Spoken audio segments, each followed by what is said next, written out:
জলবায়ু পরিবর্তন মোকাবেলায় জীবাশ্ম জ্বালানির ব্যবহার বন্ধের আহ্বান জানিয়েছেন ট্রান্সপারেন্সি ইন্টারন্যাশনাল বাংলাদেশ টিআইবির নির্বাহী পরিচালক ডক্টর ইফতেখারুজ্জামান।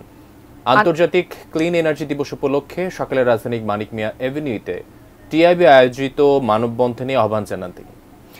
বিদ্যমান জ্বালানি মহাপরিকল্পনা integrated energy and power master plan IEPMP 2023 অবিলম্বে বাতিলেরও দাবি ওঠে এই সময়। অনুষ্ঠানে জ্বালানি খাতে সুশাসন নেই এমন অভিযোগ তোলেন বক্তারা।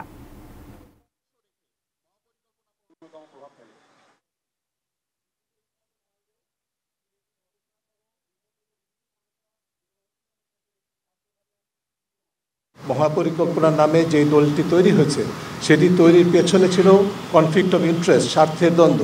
যারা বাংলাদেশে জীবাশ্ম জ্বালানির বিকাশ দেখতে চায় তাদের এক্সপার্ট দ্বারাই কিন্তু এই নীতিটির মহাপরিকল্পনা প্রণীত হয়েছিল। কাজেই আমরা এটা সম্পূর্ণভাবে প্রত্যাখ্যান করার জন্য সরকারের কাছে আহ্বান জানাচ্ছি।